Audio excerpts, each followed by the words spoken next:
आज मैंने खबर पढ़ी थी, मैं आज आपको उसी के बारे में थोड़ी सी बातें बताऊंगा, थोड़े से किरदार में चेंज कर देता हूं हमारे हिंदुस्तान, क्योंकि असल मकसद तो हमारा ये है कि इस्लाह हो जाए। इस बात को सुनाने का असल मकसद यही है कि हम लोग समझें कि हमारे इन गलत तानों का और इन तानों तशनी का जो हम अपने घरों के अंदर माहौल पैदा कर रहे हैं ना, उनके नतीजे कितने ख़राब हो सकते हैं। वक्त रहते इंसानों को समझ में आ जाए, अगर आपके घर में भी अगर आप ये माहौल बना रहे हैं तो खुदा न ख्वास्ता कल को आपको ऐसा दिन देखना ना पड़े। हुआ ये है कि राजस्थान के अंदर एक माँ के बेचारी के लगातार 4 बेटियां पैदा हो गई। अब 4 बेटियां पैदा होने के बाद में अब शौहर जो था वो भी ताने मार रहा है, सास वो भी ताने मार रही है। सुबह से लेकर के शाम तक इन लोगों ने लगातार ताने दे करके मार दिया उसको। अब वो इतने ताने खाई ना सुबह से लेकर के शाम तक, और हर वक्त के वो डिप्रेशन की मरीज़ हो गई।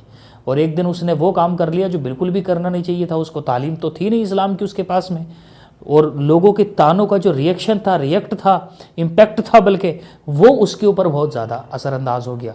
और एक दिन उसने भी अपनी 4 बेटियों को गला दबा, उसको गले उससे कोई हथियार था धारदार, उससे अपनी बेटियों का गला रेत करके सोते हालत में, मतलब मुँह पता नहीं मुँह पे तकिया रखा, किसी की आवाज़ में निकलने दी, और 4 को कत्ल कर दिया उसने। 4 की 4 बेटियां मार दी उसने जान से।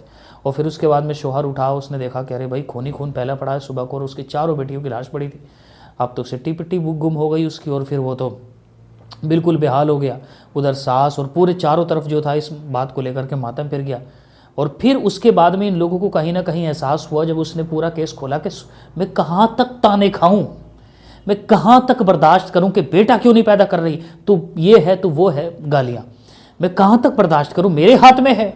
और उसकी बात सही थी, उसने काम बहुत गलत किया। कत्ल को कभी भी किसी भी हालत में सपोर्ट नहीं किया जा सकता, लेकिन इस हालत पर पहुँचाया किसने? इन इल्ज़ाम लगाने वालों ने। मैं इनसे कहना चाहता हूँ, ये जो भी सास थी या जो भी पति था, भाई तुमसे ऐसा क्यों नहीं हुआ, तुमसे ऐसा क्यों नहीं हुआ कि तुम पहाड़ को सोने का पहाड़ और हीरे का पहाड़ बना देते? तुम अपने घर को हीरे का पहाड़ तुमने क्यों नहीं बना दिया, ये बताओ। कहोगे भाई हीरा थोड़ी बना देंगे हम, ऐसे पहाड़ को इशारा कर देंगे तो हीरा बन जाएगा, घर को इशारा करेंगे तो हीरा बन जाएगा, हमारे कब्जे में है क्या ऐसा करना? तो तेरे पति के कब्जे, तेरी पत्नी के कब्जे में था बच्चे पैदा करना, लड़के पैदा करना।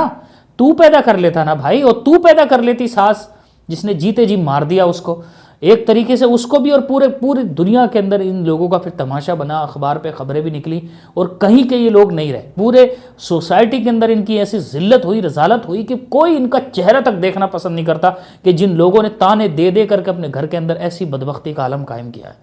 तो इसलिए खुदा के बंदो, ये जुल्म जो इस तरह से करेगा ना, उसको तो मेंटल हेल्थ वगैरह के लिए मतलब और वो दिखाया गया, उसको इलाज चल रहा, और इनके ऊपर केस दर्ज हो गया, और फिर जो भी होना था उसके ऊपर भी वो कुछ चल रहा है। लेकिन इससे सबक है उन तमाम लोगों के लिए जो घरों पे गंदा माहौल बनाए पड़े हैं इस वजह से कि घर में बेटी पैदा हो रही है, बेटा पैदा नहीं हो रहा, मारे दे रहे हैं अपनी बीवियों को। भाई तू पैदा कर लेना यार, उसके इख्तियार में नहीं है। जालिम तू, तेरे दिमाग में बिल्कुल भी नहीं आता, उसके इख्तियार में नहीं है, क्यों सता रहा है उसको?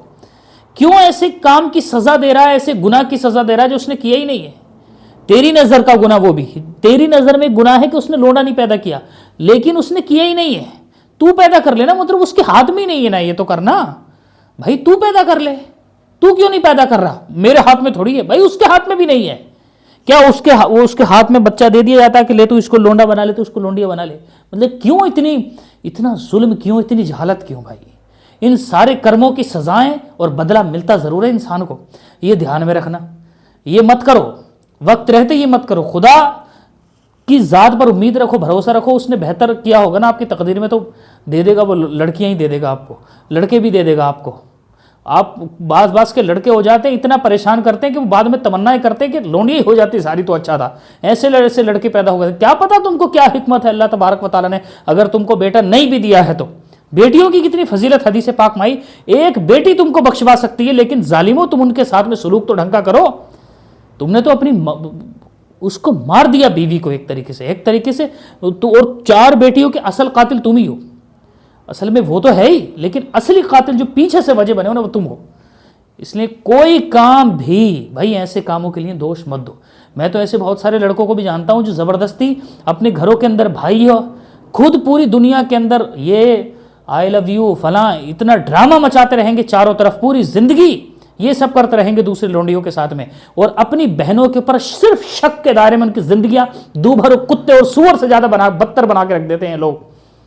उसने कुछ नहीं किया, सिर्फ एक सिनेरियो क्रिएट हुआ जिसकी अच्छी ताबीर भी हो सकती है, लेकिन शक की बुनियाद के ऊपर उनकी जिंदगियां बर्बाद करके रख देते हैं।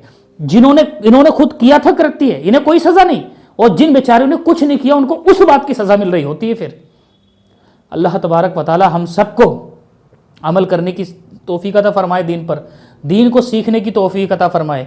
काश हम लोगों में अगर इस्लाम की तालीम आम हो जाती तो हम लोगों के दिलो दिमाग में इस तरह की चीज़ें नहीं बसती। अल्लाह तबारक व तआला हम सब की हिफाजत फरमाए, हमारी बच्चियों की हिफाजत फरमाए, और हम सबको दीन से करीब होने, दीन को सीखने की तौफीक अता फरमाए। इस तरह के जितने भी केसेस हैं, अगर आप इन डेप्थ जा कर के देख लो तो रीज़न बिहाइंड यही मिलता है कि उनके पास में तालीम इस्लाम नहीं थी, और थी तो उसके ऊपर बिल्कुल अमल नहीं था। वरना इस्लाम की डायरेक्शंस ऐसी है जो बिल्कुल मोड़ करके रख देती हैं। यहाँ ज़रूरत समझ में आती है एक धर्म की ज़रूरत क्यों होती है, कि जहाँ पर इंसान बावला जानवर हो जाता है, उस इंसान को सही डायरेक्शन, एक खुदाई गाइडेंस आकर के बताती है कि ये सही है और ये गलत है, जो 100% श्योरिटी के साथ में इंसान के दिमाग को मुनकलिब कर सकती है, चेंज कर सकती है, क्योंकि उसके पास में है ना 100% श्योरिटी है कि जो कह रहा है वो होगा, जो बात वो बोला है वही सच होगी। यहाँ पर इंसान किसी को कहता है ऐसे कर लो तो ऐसा हो जाएगा, उसकी बात में मतलब इतनी मजबूती नहीं होती है। मौला की बात, रसूल की बात आकर के ऐसे हालात से इंसान को निकाल करके दूसरे धारे में दाखिल करके खड़ा करती है।